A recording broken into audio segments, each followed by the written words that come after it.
Okay, so let's generate our motivation. And we've just had teachings on Tsongkhapa's illumination of the thought,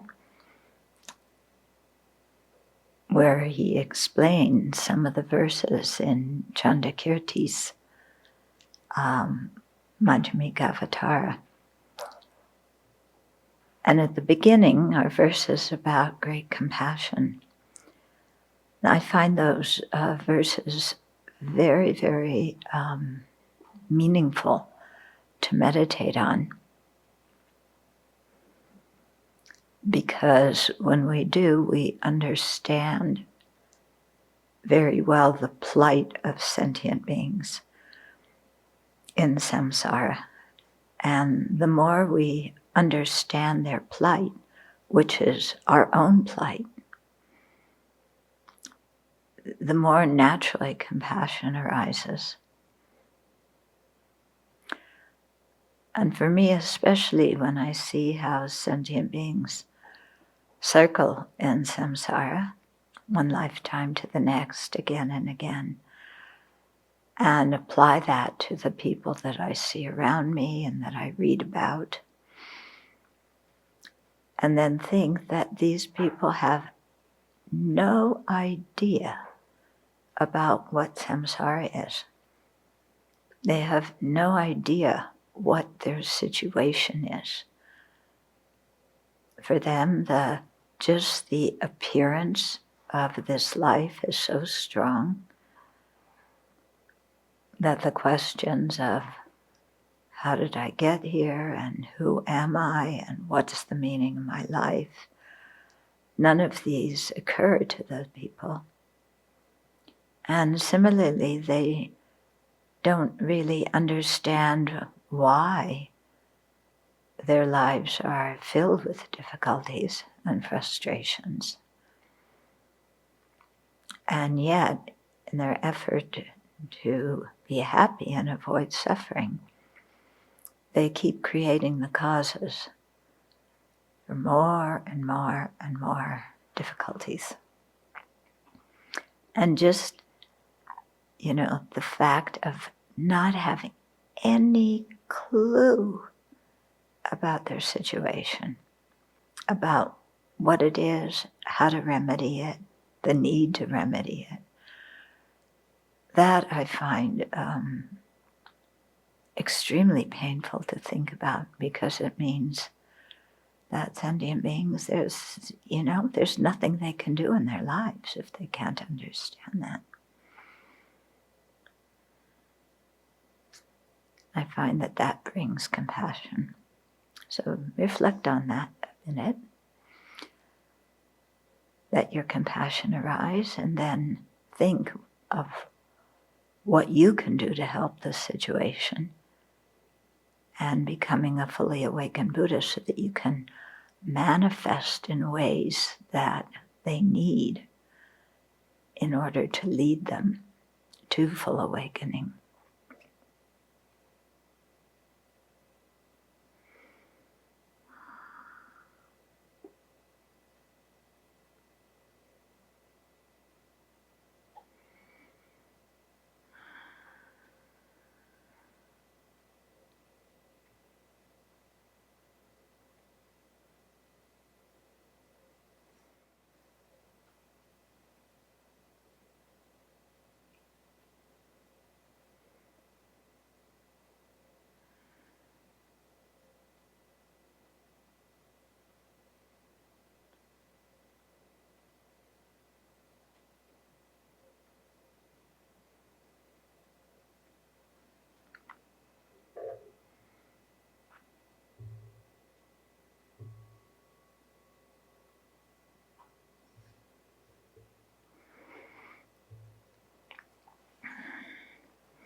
So one of the important things that sentient beings need to know about, if they're going to do anything with their situation of being in samsara, if they are going to have any ability to bring about happiness, one of the most important things they need to know is about karma, and to have a belief in karma and to practice it in their daily lives, even though sometimes practicing it is difficult.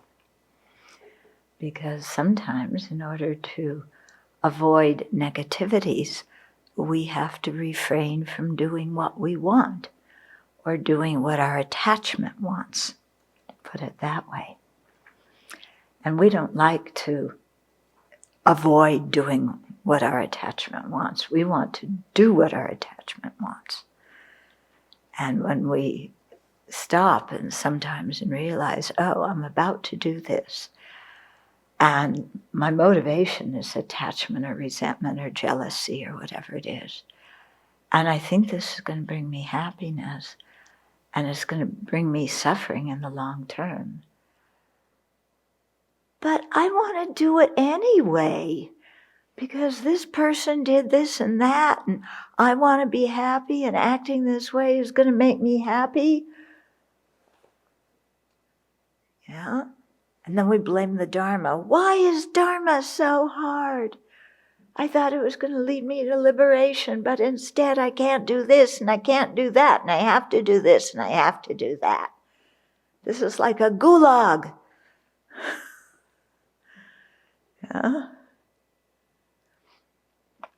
So, when we look at, our own mind, and then things, people who don't even know anything about karma, then, trying to tell them to refrain from certain things, it's worse than pulling teeth.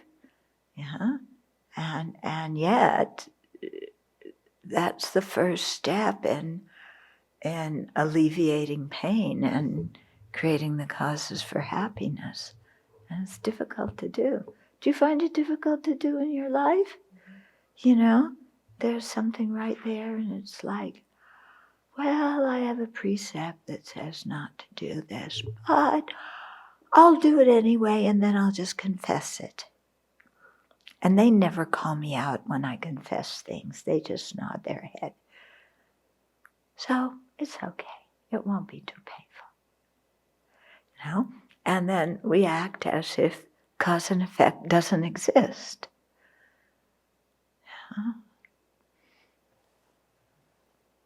It's difficult. But as we start to have faith in cause and effect, and start to have faith in karma and its effects, and begin to orient how we live our life according to that way, then we find that our life is more tranquil, and our mind is clearer. We don't feel, our integrity is intact. Yeah, so we don't feel so conflicted within ourselves or bad about what we've done. Okay, so we were going through this whole discussion for several pages here about the, here it is, definite and indefinite karma. Okay? So when it says definite and indefinite, it doesn't mean definite to ripen and indefinite, like it's going to go bye-bye and never ripen. It means definite to bring all four results, or indefinite to bring all four results. Okay? So we talked about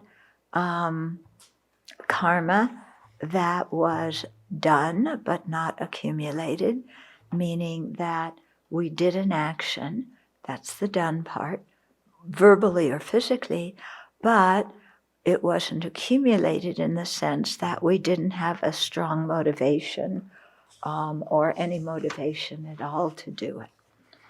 And then we talked about karma done and accumulated. Okay, so that's the karma that's going to bring all four results. Yeah, because we had an intention and we acted it out. Okay, then there's karma that is not done but accumulated, which is, for example, thinking and developing an intention to do a certain thing and then not doing it. Okay, so this comes in terms of virtue, and non-virtue. So, we may intend to, do a retreat and then decide to go to the beach instead, or we may intend to make an offering and then decide to have a hot fudge sundae instead. So it's karma that is not done, but it was accumulated because we had that motivation. And then karma that is neither done nor accumulated, which is having no attention to do something and not doing anything. And the example is like almost hitting another vehicle. When you're on the highway, you had no intention to hit them, and you didn't hit them. Okay, so that's going to bring not very much of a result. Okay. And so remember, when it says determined or undetermined, it's not talking about fate or predetermination. And karma is not cast in concrete. There's a lot of ways that we can work with the karma. I mean, especially in terms of purifying destructive actions and, that cuts their force, and rejoicing at virtuous actions and dedicating them. Okay, so there's ways to do that. Also, we can influence when karma ripens sometimes by the situations we put ourselves in. When we put ourselves in dangerous situations, we're making it much easier for the seeds of destructive karma to bear their fruit.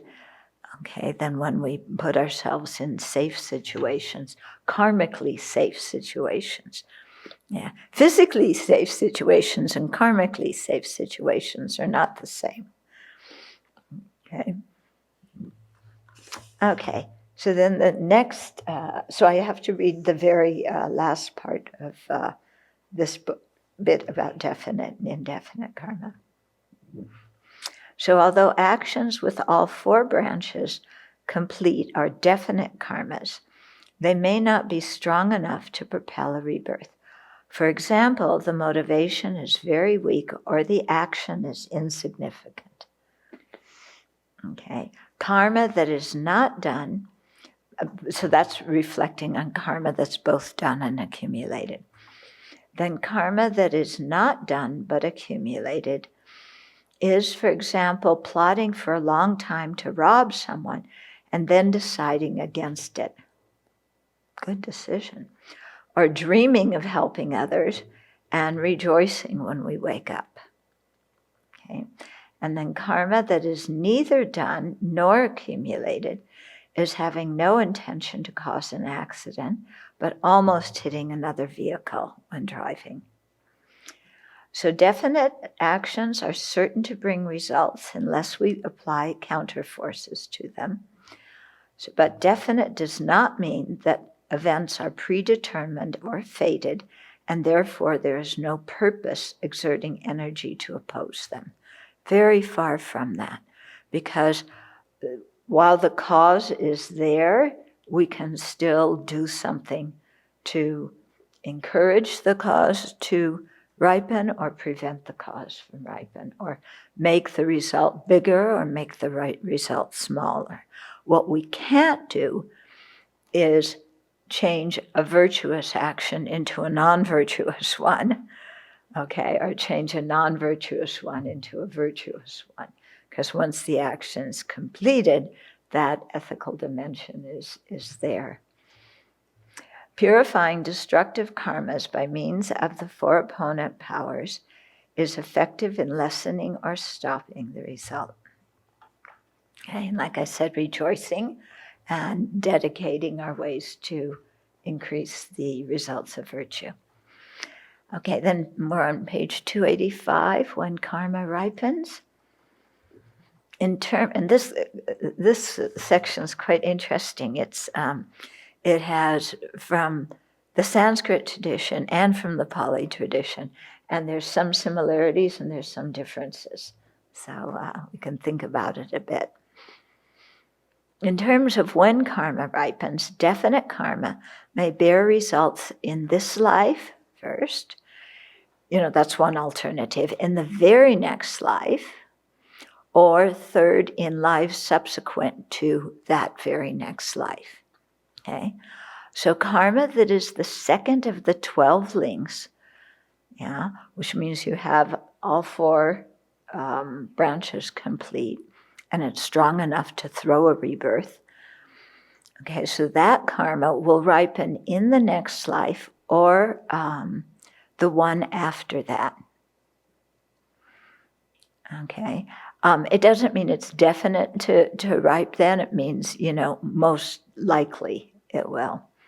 Okay, or maybe it's better to say the kind of karmas that ripen in the next life are the ones that are the second branch of the 12 links. Actions that ripen in this life are those that are very strong owing to the special qualities of the field. For example, holy beings, or the strength of our intention. Okay, so karma that will ripen this life, is karma that is particularly strong because either we did it in relationship to somebody who was a strong object of creating karma with. So holy beings, the sick, the poor, teachers, parents, people like that. So that kind of karma can more easily ripen in this lifetime.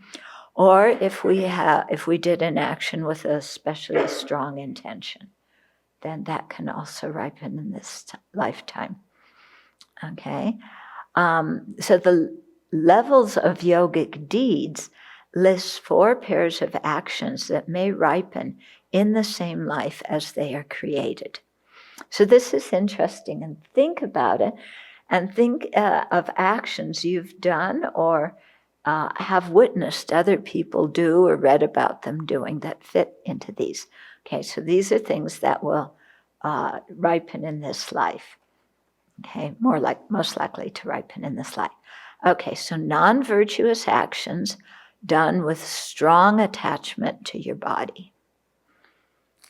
Okay, so you're afraid somebody's going to hurt your body, so you attack them and you kill them before they can do that. So all these things we're reading about with police, murdering different people, or also one citizen murdering another, very often it's done out of fear, and fear often comes from attachment to our body. We're afraid of the body getting harmed, and so we strike before we can be struck. Okay, and virtuous actions done with strong disinterest in our body. So here I think of that man when right before Obama was elected, and somebody had fallen into the subway tracks in New York City, and he just jumped in and laid on top of that person, and the subway train went right over him, and they both lived. And he did that with no attachment to his body, So that's kind of very strong virtue. Okay. Then the second pair is non-virtuous actions done with great malice towards others. Okay, so you have a political opponent and you are fearful or angry or jealous, and so you blast them, you lie and ruin their reputation, you divide them from people they're close to, you insult them, in front of 3,000 worlds. Remember that? Yeah. What do you do when somebody talks bad words about you, throughout the 3,000 worlds? Yeah, speak of their good qualities. Okay, the last thing we want to do. But, if we react with malice, then we are just perpetuating the whole thing in our mind. Okay? And then, so that's likely to arise or ripen in this life. And virtuous actions done with heartfelt compassion for others. So, what are some examples of that? Buddhist global relief. Yeah. Educating others. Okay, so Buddhist global relief. Many of the charities, if people are doing them with, a very compassionate intention. Youth emergency services. Everybody taking care of all of our COVID patients in the world. Yeah. On front line. Yeah, the front line taking care of COVID patients. Okay. Then the third pair, likely to ripen in this life, non-virtuous actions done with deep malice and lack of respect for the three jewels or our spiritual mentors. Okay, so you get, completely furious at your teacher and you mouth off, or you speak badly, you get mad at the Dharma. When you have problems, people get mad at the Dharma. Sometimes when one partner is interested in the Dharma, the other partner gets jealous of the Dharma and speaks very badly about the Dharma. Okay. So that kind of thing is quite strong. And also strong is virtuous actions done with deep confidence and regard for the three jewels in our spiritual mentors. Okay, so when we make offerings, we offer service, we just sitting in our meditation feeling, deep confidence and making our mind ripe for the teachings and listening to teachings earnestly with attention instead of like, when's this going to be over anyway? That kind of attitude, okay? But really, having faith and confidence, that kind of karma will ripen in this life. Okay, then the fourth pair, non-virtuous actions done with intense animosity towards those who have been kind to us. Okay, so you see that, we'll go through all these four. So, your parents, your teachers, people who are trying to help us, and we get really mad at them. Yeah, people who try and give us good advice, who care about us when we're going down a slippery slope, and like, get off my back and mind your own business and stop bossing me around. And okay, so, or people who have taken care of us, like our parents or whoever took care of us when we were little, having very intense animosity. Yeah, I think most of us probably have some teenage karma to purify here. And especially if we continue on afterwards holding a grudge against our parents or a grudge against somebody who's been kind to us. Okay, and then, it says been kind to us, such as parents and teachers. And then also virtuous actions done with an intense wish to repay their kindness. So when we see people's kindness and we want to repay it. Are there people in your life that kind of every time you see them, what comes to your mind is how kind they've been to you? Yeah. I know for me that one person that I feel very strongly that with and many people have difficulties with this person. So it's quite interesting. It's somebody that some people have difficulties with. But anyway, when I lived in Singapore, I lived in, I don't know, 5 or 6 different places within a year and a half. The center was in they didn't even have a place themselves for many of the months I was there. And there was one woman who was leading the center at that time, and she had a 1-bedroom, very small apartment with 1 bedroom. And I stayed with her for a number of months. She gave me the bedroom, and she slept on the sofa for months. And she worked every day, So, and now she's quite old, and, her mind is a bit fearful and so on. But every time I see her, the first thing I think of is how kind she was, to take me in when, So anyway, it's nice when there's people like that in your life, who, whenever you see them, the thought of, wow, they help me comes to mind. Okay, so you'll see with all those 4 pairs, they all have to do with having a either strong attachment or strong animosity and hostility, or in terms of your motivation, a strong virtuous motivation of compassion or confidence or faith or something like that. And they all have to do with different objects. The first pair in terms of our relationship with our body, the second in terms of relationships with other people, third with the 3 jewels, and fourth with people who have been kind to us. So it's kind of reminding us of specific people to be aware of, and specific attitudes also to be careful with.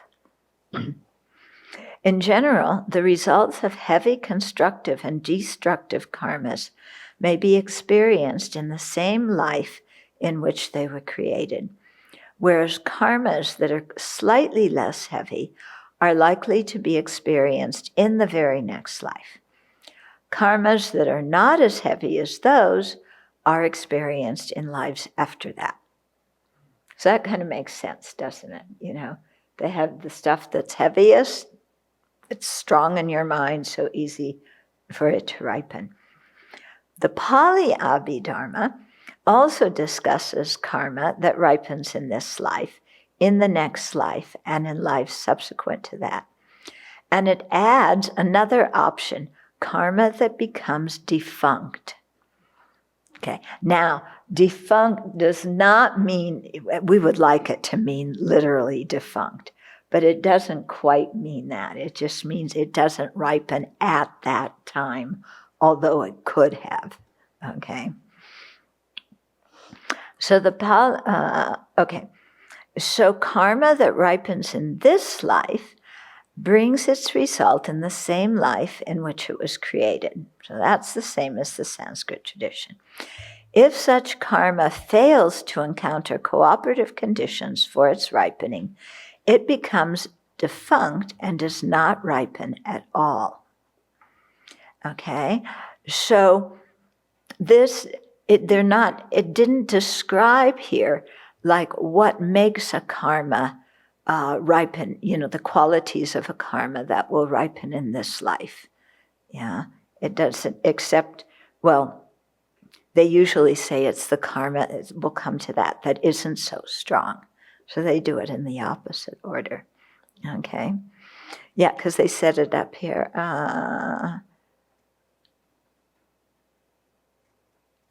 Okay, no, they didn't. Yeah. Okay.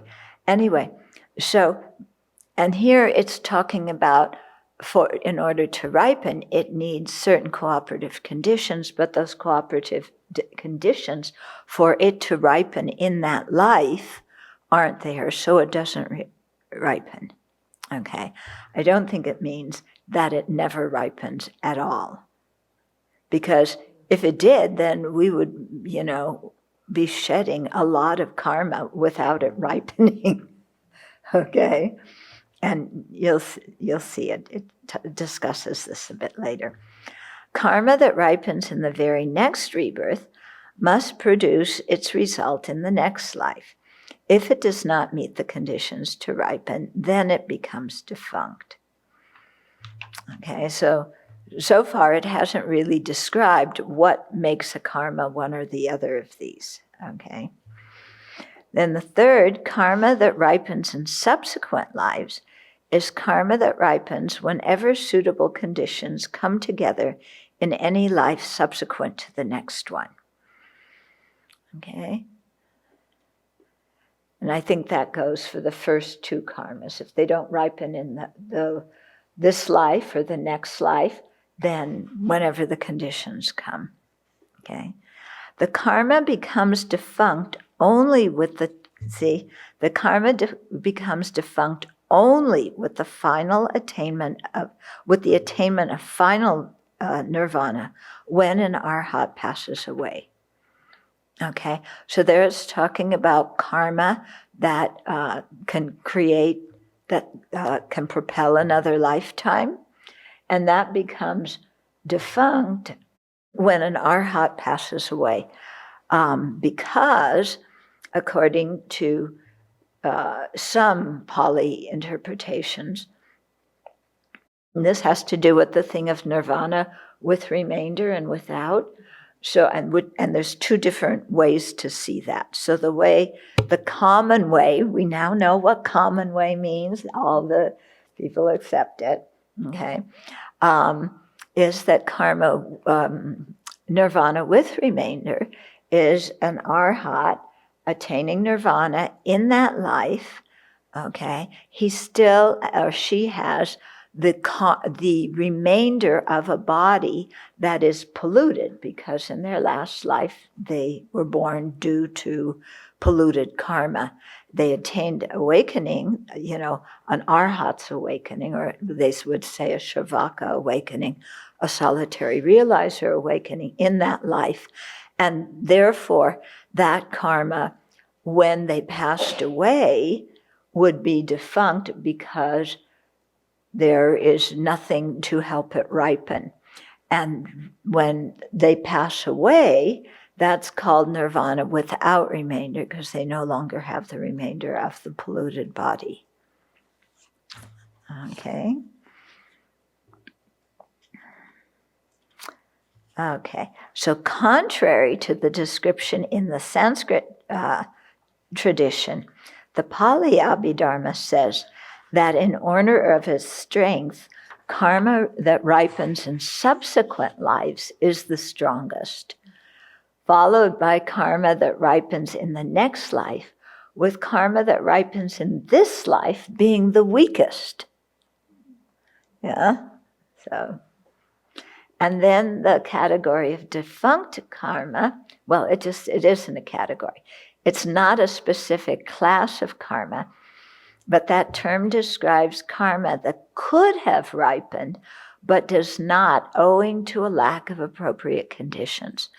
So that happens, I think, all the time, because we have so many karmic seeds in our mind, and there's probably a variety of them that could ripen at any given moment, but it depends on what conditions are there. Just like if you have a garden, you may plant your daisy seeds, but if there's no conditions, they're not going to ripen, or maybe you have water and fertilizer, but it's still cold, or maybe you have the heat and the water, but you don't have the fertilizer. So there's, so it's not going to ripen then, so it's like, these are all the things where we see that how karma ripens is not concrete. It depends on so many conditions, just like a seed ripening depends on so many conditions. Okay. For example, karmic seeds remaining on the mind streams of arhats become defunct when they die and enter nirvana without remainder. I think that those are the karmic seeds that can propel a rebirth. Arhats, according to the Pali tradition, they still have other kind of karmic seeds because, they can experience pain and they can, have accidents and things like that. So how is the idea of defunct karma reconciled with the Buddha's explanation that the results of our actions will definitely be experienced? So here's another citation from the Buddha. I think the word defunct is a little bit misleading, yeah? Anyway, here's what the Buddha said. I declare, monastics, that actions willed, so intended, performed, and accumulated will not become extinct as long as their results have not been experienced, be it in this life, in the next life, or in subsequent future lives. As long as these results of actions willed, performed, and accumulated have not been experienced, there will be no making an end to suffering, I declare. Okay, so, these karmas are going to be there, and until we get rid of, the root of samsara, they will ripen. So this statement applies to karmas that are capable of yielding results within the certainty that destructive actions will produce misery, never happiness, and constructive actions will lead to happiness, never misery. There is some flexibility as to how, when, and if a karma ripens.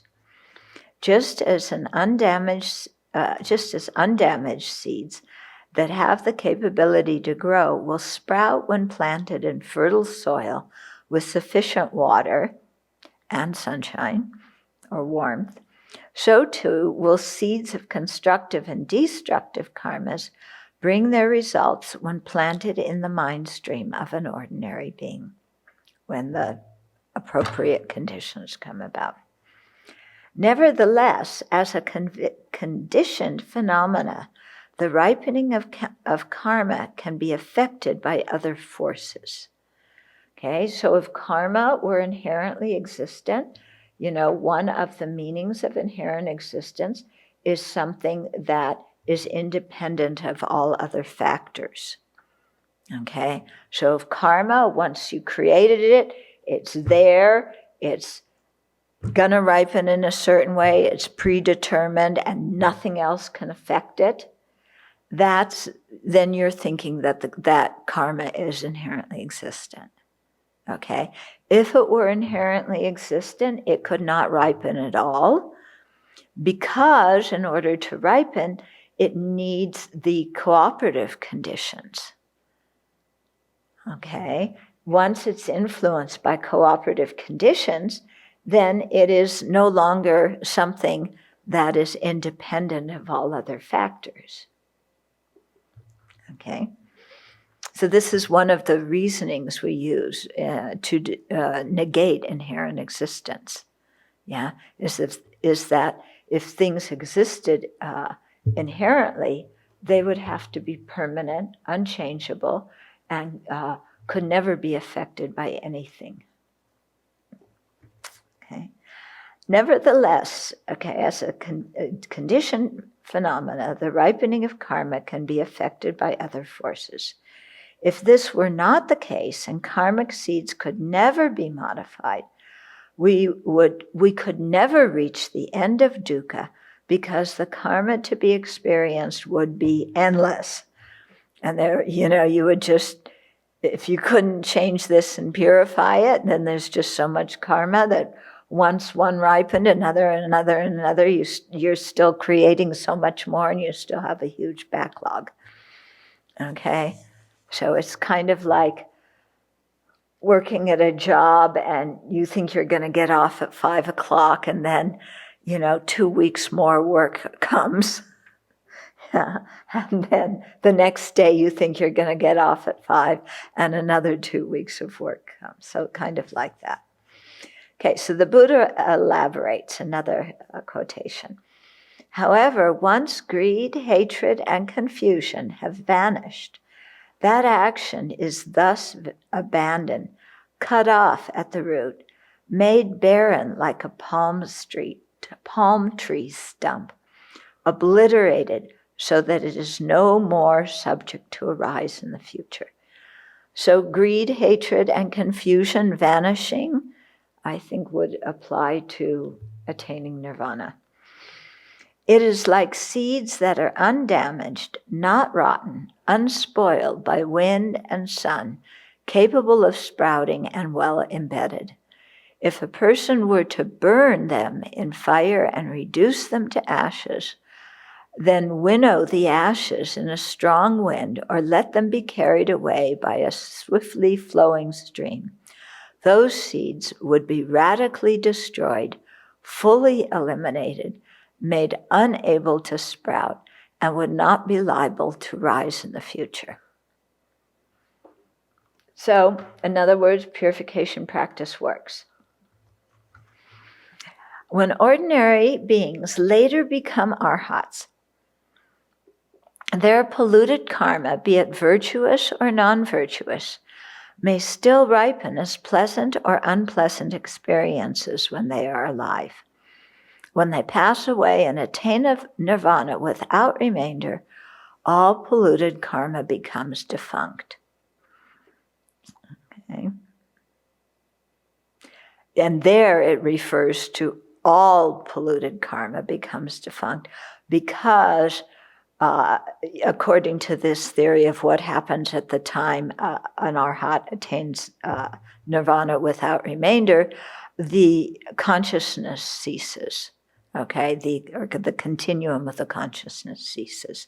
So of course, if that ceases, there's no way, it could experience pleasure or pain, and so there's no way for karma to ripen. Other circumstances, so this is all according to the Pali tradition, other circumstances that also render karma defunct, can also render karma defunct. The book of analysis, I think that's one of the Abhidharma texts, the 7 Abhidharma in the Pali tradition, explains that there are certain cases in which a constructive or destructive karma will not bring a result. 4 factors may prevent this. Okay, so first factor is the realm of rebirth. So a destructive karma, is due to ripen in the next existence as an unfortunate rebirth. That doesn't mean it's in concrete to ripen as that. It is due to the situation now. Okay, that destructive karma is due to ripen in the next rebirth as next existence as an unfortunate rebirth. That's just the situation right now. Okay, but the person creates a powerful constructive karma that causes her next life to be in a fortunate rebirth. So blocked from ripening, that destructive karma, quote, quote, dries up and does not ripen. Okay, so I think it means it doesn't ripen in that kind of, particular lifetime. It will probably ripen at some other time.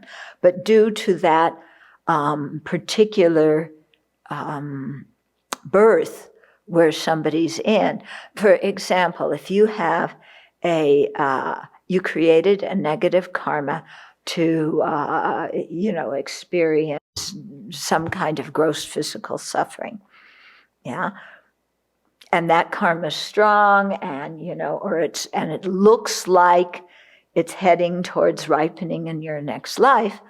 But in the meantime, you sit down and you meditate and you attain serenity, and then you even develop the concentration of, the second dhyana, Yeah. Then that karma to experience that gross suffering can't ripen in that rebirth because of the realm you were born into. Okay? Or let's say somebody created a very virtuous karma that was due to kind of ripen in the next rebirth. But then that person, goes out and does some horrible negative action and gets reborn in the hell realm, and that virtuous karma cannot ripen in the hell realm. Okay? So like that, the realm of where somebody is born inhibits that karma from ripening. Okay, second factor that can make a constructive or destructive karma not bring a result. So a person's physical body or possessions. So a constructive karma in the person's mind stream has the tendency to ripen in a particular rebirth, but, let's read the rest of it. But the person has a weak body or lacks the requisites to sustain his life. The situation of his body and possessions inhibits the constructive karma from ripening. Okay, so somebody has constructive karma to be very wealthy in their next life, okay? But when they take rebirth, there's some other karma involved that makes them very sickly, and so they don't have a very long life, and so that virtuous karma to receive wealth has no opportunity to ripen because of the circumstance of the person's physical body. Okay? Then the time, this is the third one. A constructive karma has the tendency to ripen in a certain rebirth, but the person is born in a time of war, drought, or economic depression. Since the cooperative conditions for the ripening of this constructive karma are not present at that time, the karma loses its effectiveness and does not ripen. Okay, so there's a positive karma, that's going to bring happy results, but then due to some other karma ripening, which isn't mentioned in here, they're born in a really horrific, social situation that makes it, the times that they're living in makes that virtuous karma difficult to ripen.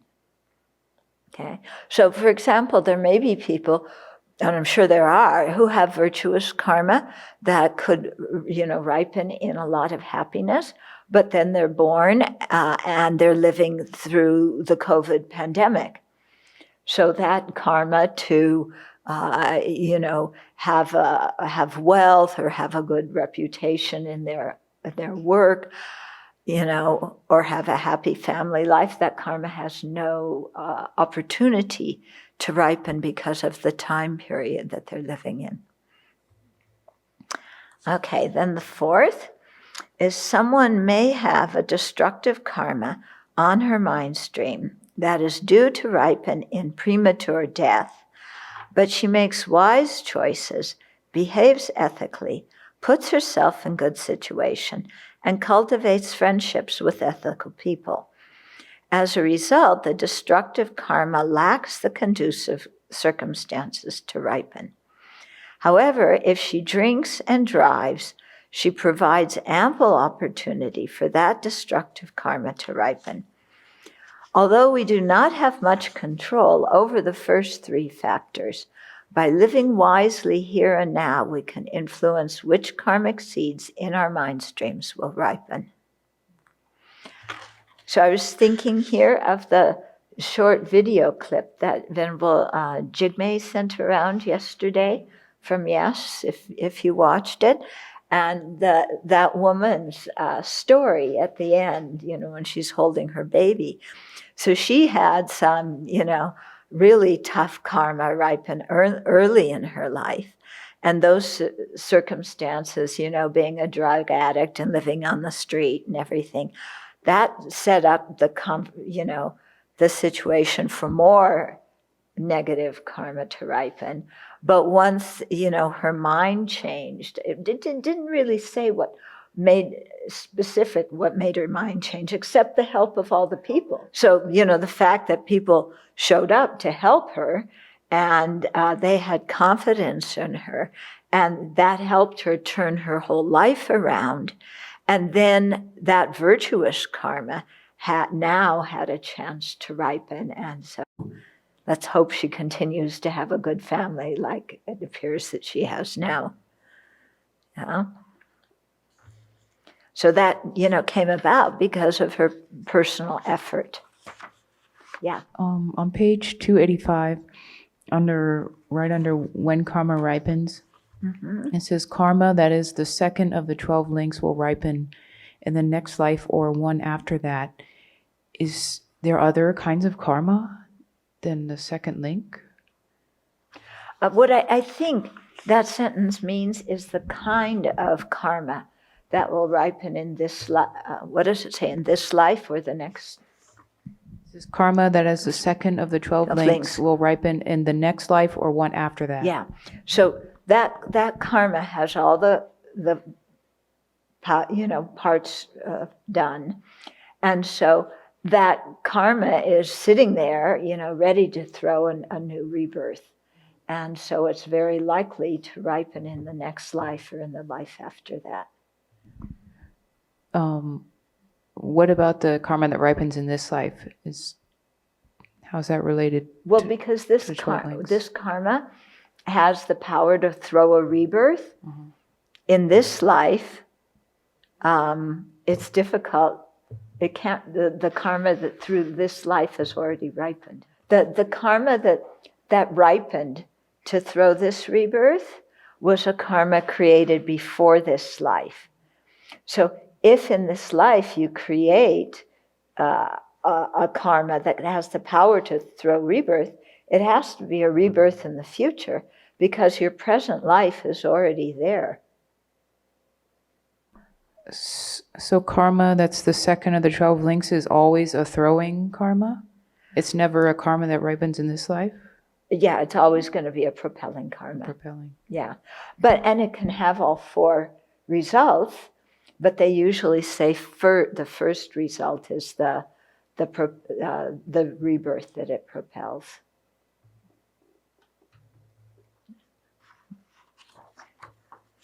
Yeah, but I'm sure there's exceptions.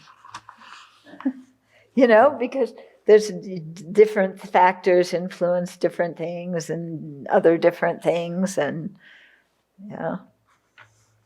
Okay, so how karma functions. So with respect to how karma functions, the Pali Abhidharma describes 4 types: productive, supportive, obstructive, and supplanting karmas. Okay, this is interesting. I've never heard of it in the Sanskrit tradition, but it could very well be in one of the Abhidharma texts. It's just not that maybe they don't teach that widely in Lamrim. But anyway, productive karmas are the virtuous or non-virtuous intentions that produce the aggregates of a rebirth. This includes the body and mind at the first moment of a new life, as well as mental states and aspects of the body, such as sense faculties that develop later on. Okay, so exactly how, usually they describe the propelling karma as just deciding the rebirth that you get, which realm you're born into. But of course, that means your 5 aggregates, which 5 aggregates of a human being, of a worldly God, whatever it is, okay? So it says the body and mind at the first moment of the new life, as well as mental states and aspects of the body senses, such as the sense faculties that develop later on. So you remember in Pramnavartika, we talk about the sense faculties, this wonderful argument about how they're form, subtle form, but they can, either they go or the potency for them goes from one life to the next life. Yeah, so I think that's what it's talking about. I personally have a difficult time grokking that, but I'll leave it open, and perhaps someday I will understand sense faculties better. Yeah, maybe I have too much of a scientific orientation to think about, that. Anyway, then supportive, so that was productive karma. Supportive karma does not produce its own result, but supports the production or duration of the result of another karma by creating conducive circumstances for the other karma to ripen. I think that also means that karma creates its own result, which is to support the ripening of another karma. But, it's described, how the words are used are a little bit different here. So after a virtuous karma results in our having a fortunate rebirth, supporting karma could extend our lifespan, prolong a disease called by a non-virtuous karma, or lengthen the time that we experience happiness or misery. Okay, so it affects the ripening of another karma, making it more intense, making it last longer or shorter, or something like this. So it's kind of a karma that ripens as a cooperative condition to the ripening of another karma. Okay. Then the third is the obstructive karma. Also does not produce its own result, but interferes with the ripening of another karma, making its result weak or shorter in duration. So if we had created the constructive karma to receive an inheritance, obstructive karma would prevent us from claiming it. Okay, if we had created the destructive karma to have a severe illness, obstructive karma could mitigate the effect so that we have a mild stomachache instead. Okay? So again, obstructive karma ripens as a cooperative condition that can interfere with another karma ripening. Then supplanting karma is virtuous or non-virtuous karma that cuts off the ripening of a weaker karma and ripens in its place. So it shoves somebody out of line and says, I'm cutting in front of you. Okay? So unlike obstructive karma, supplanting karma does not simply interfere with the ripening of another karma, but actually ripens instead of it. Okay? A destructive karma may be about to ripen at the time of death, but through a change of circumstances, a stronger supplanting constructive karma ripens instead, which is why it's good when a person is dying that we have, we create a very peaceful situation. We remind them of their virtue. We remind them of the teachings and so on. A particular karma may perform any of these four functions at different times. So it isn't that some karma is just one or the other of these forms, but it can ripen as any of these at different times. And you can see, like with the supportive and obstructive karma, maybe something's set to ripen, and as another karma ripens to prevent this one from ripening, and it also supports another karma to ripen. So something like that. So then the benefits of contemplating karma and its effects. Contemplating karma and its effects helps us to see ourselves, our experiences, and our lives as dependent on a variety of factors. They arise and cease due to causes and conditions. So this is very, very important to meditate on, okay? Because if we can understand this, then it completely alters how our feeling when we meditate on precious human life, death and rebirth, death and impermanence, the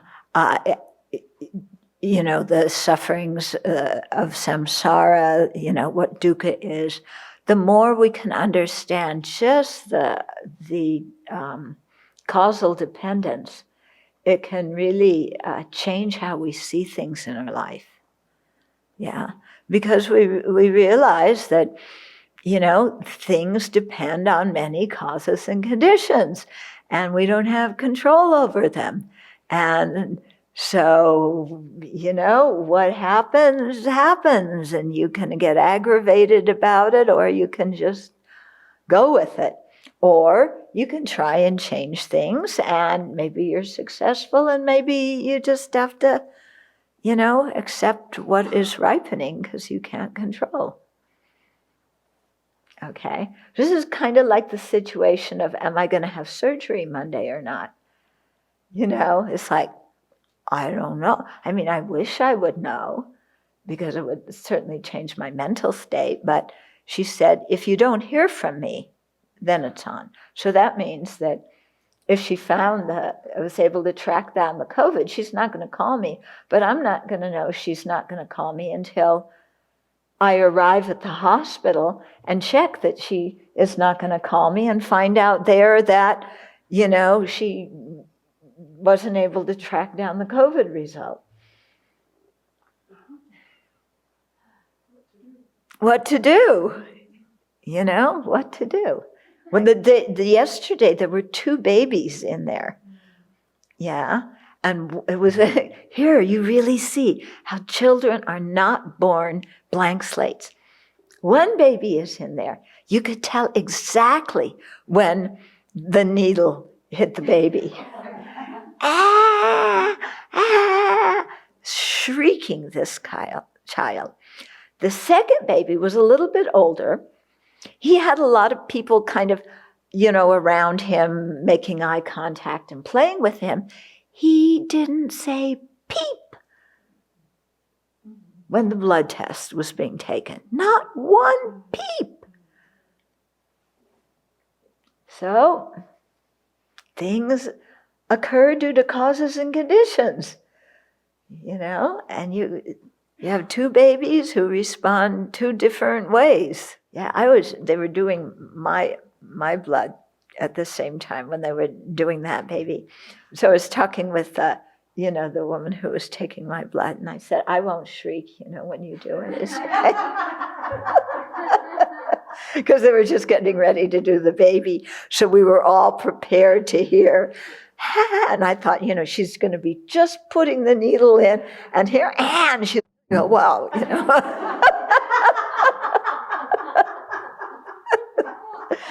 But that didn't happen.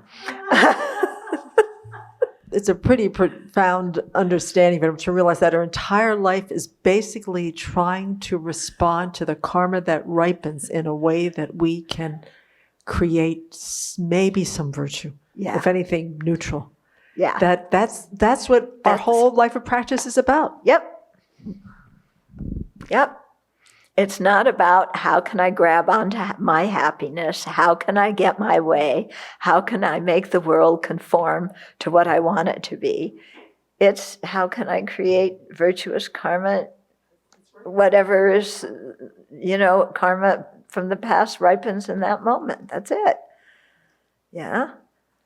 So if we change our mind and see, that's what we're doing, then we become so much more relaxed. Yeah. So I'm just going to be like happy and relaxed. Yeah, maybe they'll slice my leg open Monday. Maybe they won't.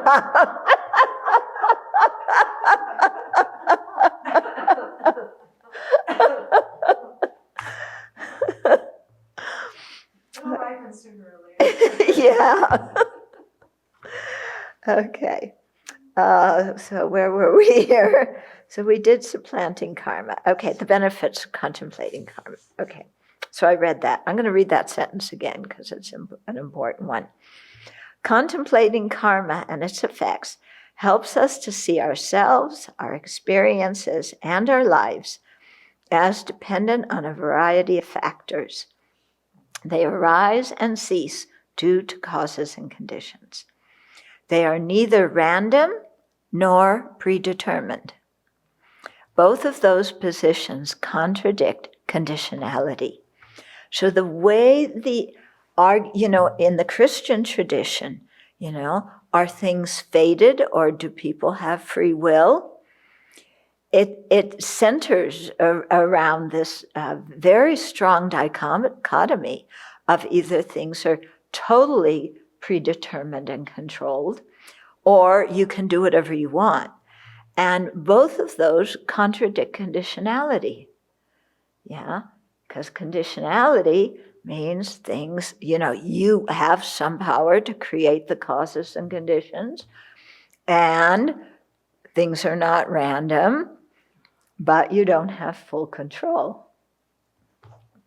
Okay? So this awareness of conditionality prepares us to later study the 12 links of dependent origination that describe how we are born into samsara and how to free ourselves from it, which is in the next volume, Samsara, Nirvana, and Buddha Nature.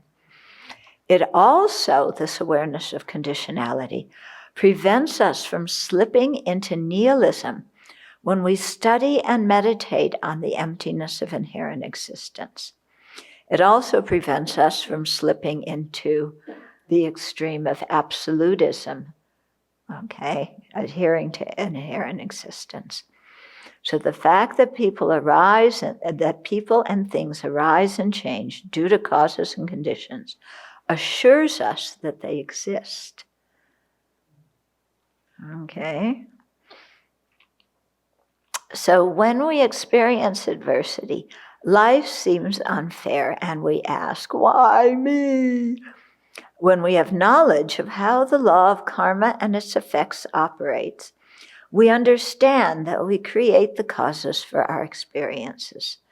The mind training teachings suggest that we reflect on the karmic causes of our problems because it helps us to accept responsibility for our actions and to stop blaming others for our unhappiness. So accepting responsibility for our actions doesn't mean we blame ourselves. It just means we hold ourselves accountable. I did such an action and it created the cause for this and such a result. Recalling that we have acted destructively humbles our arrogance and leads us to change our attitudes and behavior. Okay, so you can think, we see many people suffering now because of COVID, and how different people react to whatever suffering they are confronted with at this time. Yeah. So if you know the mind training teachings, then you have some power to control your mental experience, which will also influence your physical health. Yeah. If you know the mind training teachings, but you don't practice them, then it is kind of like not even knowing them, and then you're kind of at the whims of the fickle mind that is grasping at the happiness of this life. Recalling that we have acted destructively humbles our arrogance and leads us to change our attitudes and behavior. So when we do that, then we learn from our experiences. When we keep on doing the same thing again and again, expecting a different result, that's the definition of insanity, isn't it? But we do this a lot, don't we? We do the same thing again and again, and we think that the result is going to be different.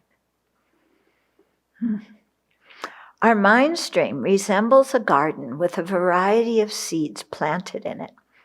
Depending on which seeds are watered, particular plants will grow at that time. The other seeds are still in the ground, They will ripen whenever the proper amount of water, fertilizer, and heat are present. Similarly, karmic seeds from numerous actions we have done in previous lives and in this life are on our mind stream. Our present thoughts and actions act like water and heat, causing specific seeds to ripen. Gambling waters the seeds of destructive karma, making it easier for us to have financial problems.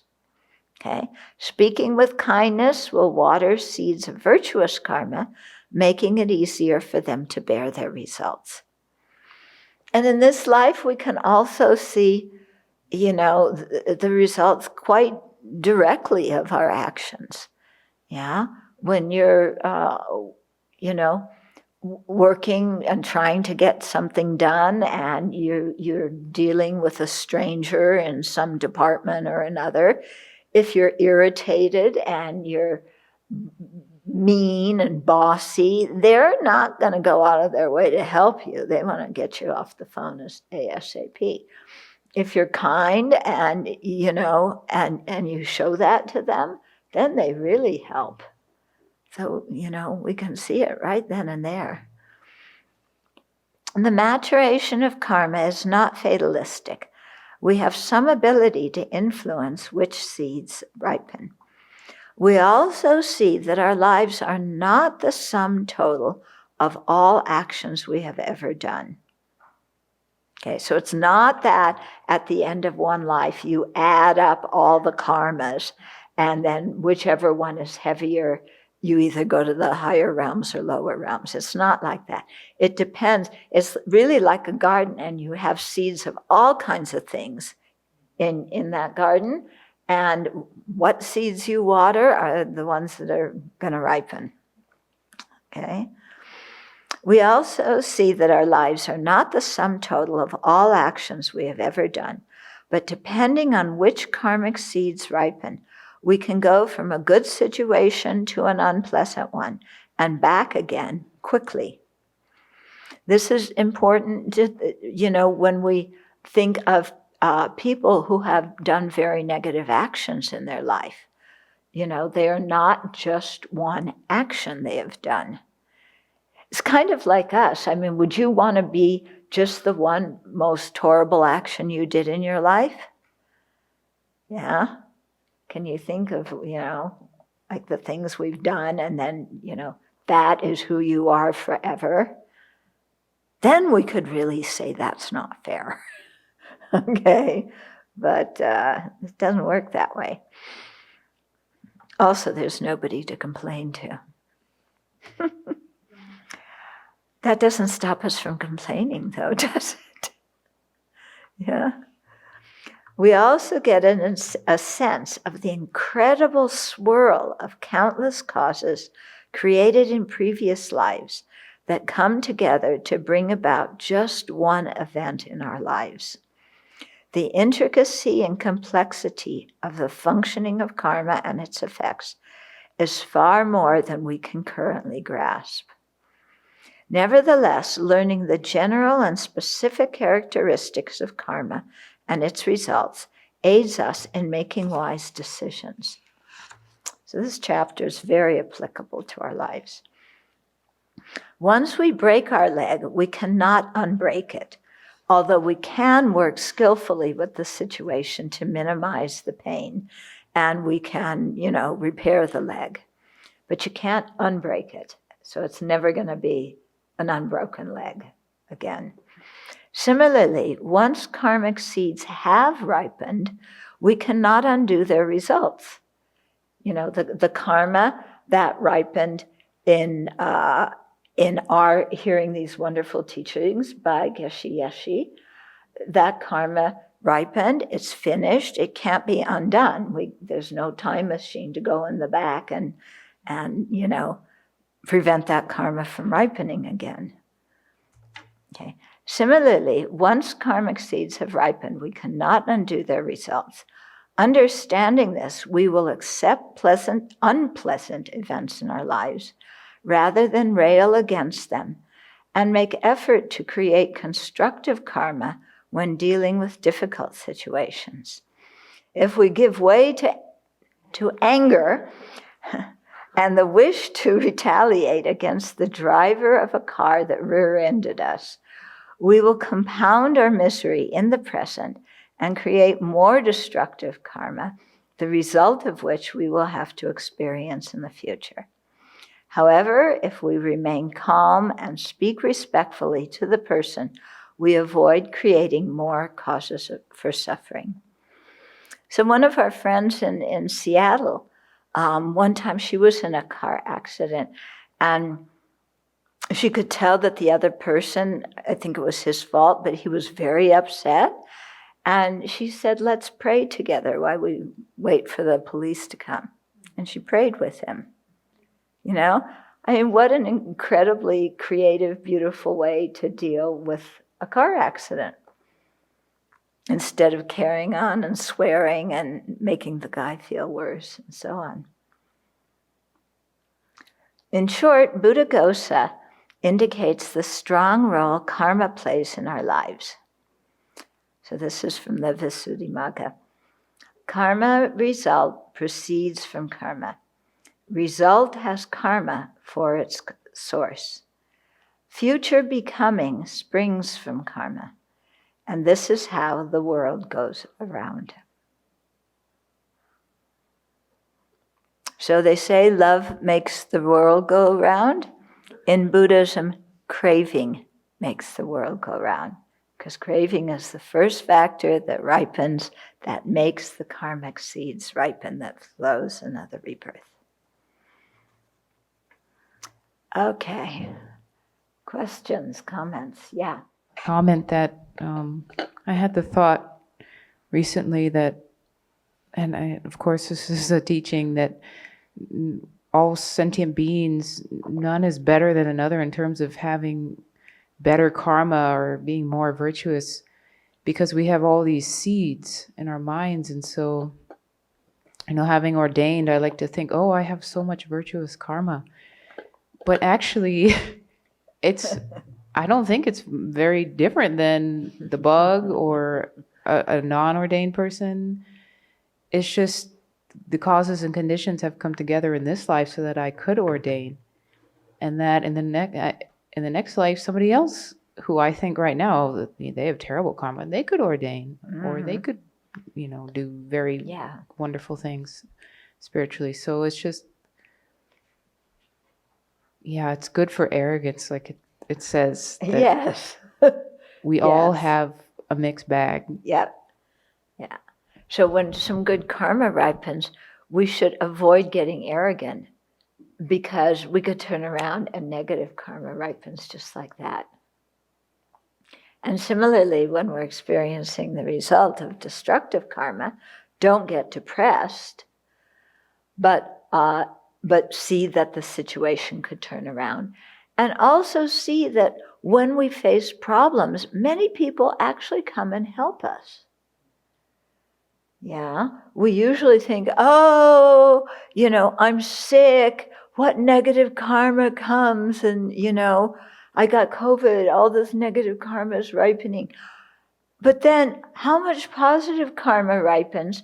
You have your family that takes you to the hospital, you have all the frontline medical workers who help you, you have somebody who takes you home, and then the home health care nurse stops in.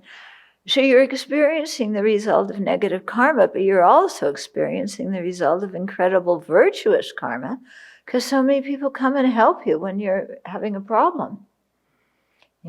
But we always forget to look at that. We only look at the problem and lament, what causes that, not realizing that at the same time, so many good things are happening. It's like how people look at their childhood. Oh, my childhood was a wreck, my father was a drunk and my mother was a dope addict, and they both left the kids and didn't feed us, and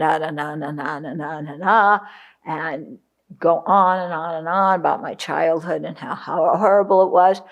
And at the same time, the neighbor would come, your parents didn't feed you, but the neighbor recognized the situation and would come over and feed the kids. And your teachers would report it to child protective services. And maybe you were placed in a foster home, which you may not have liked, but boy, those people cared for you and it got you out of the difficult situation you were in. So, if we could see situations, in a very whole way, we can see many kinds of karma are ripening at the same time. It's just something's not all negative or all positive. I'm going to share part of a conversation that I had just recently with a friend of ours who's 84. And this past June, she had a stroke. She was with her sister. She knew that something wrong was going on with her mind. So she told her sister, I'm having a stroke. The sister called the ambulance and they got her to the hospital. And I think it was a fairly big deal because she's still recuperating. But, prior to the stroke, she's a Buddhist practitioner. She was very strong physically and mentally. And we know that because at the age of 76, she was here during winter retreat painting the meditation hall. At 76. So she said, the biggest thing for her was realizing that she had no control. And I think this was not a very common thing for her, but it wasn't something she met with aversion. It was just like, okay, I'm 84. My body is changing. I'm healing through a stroke.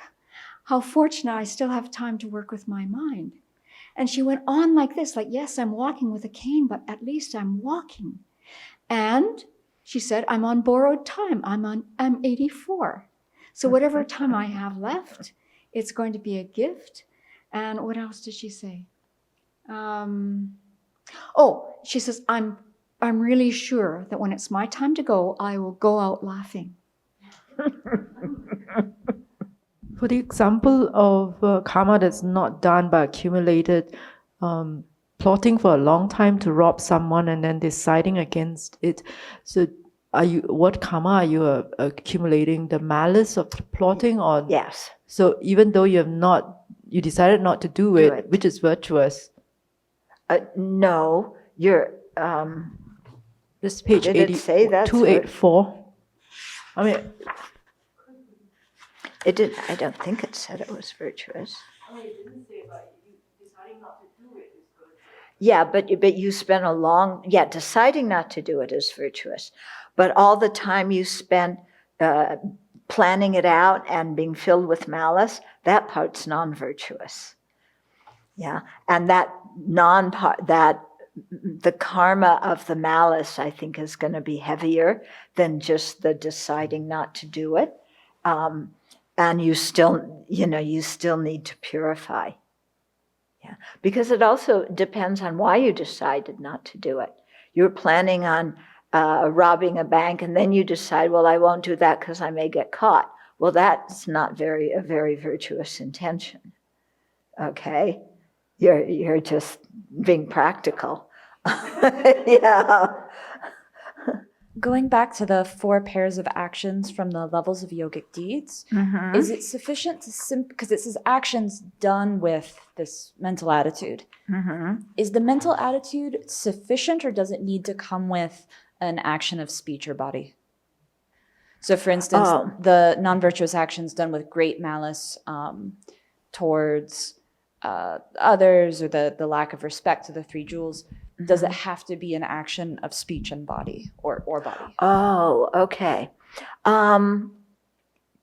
It could be, or it could be, a mental action, because we have the 3 non-virtuous mental actions and the corresponding 3 virtuous mental actions. I'm not sure if I understood you right. You were talking in response to a question about the second link. Were you saying it can throw all 4 karmic results, but the throwing karma is the first? okay, what we call a throwing or propelling karma is a karma that brings a rebirth. That karma is a karma also with all 4 parts complete, and it can bring all 4 results. Okay? So it usually, the way they describe it is it produces the throwing karma first and then the other results. But I'm sure there could be some variety in that. Okay?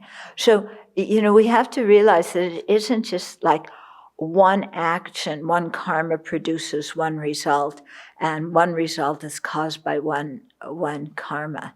Yeah? Sometimes it's many karmas to produce a result. Sometimes it's one karma producing many results. Also often wondered in this line if when we say that because we experience something that karma is now complete, whether that's karma is now complete or burned up, we've used up this karma, ripened because we've finished, because we've experienced this. If that's a little bit simplistic way of thinking about our experience. It could be. It could, it means that the result that was going to come at that point has finished. Okay? Yeah. But it could bring other results, or maybe depending on how we thought when we was experiencing that result, it may be prevented from ripening in another way too. Yeah. They say karma is very, very complicated, so I could imagine, if there's a very strong karma and it ripens in a very strong way, will it ripen in other ways? Ask a Buddha.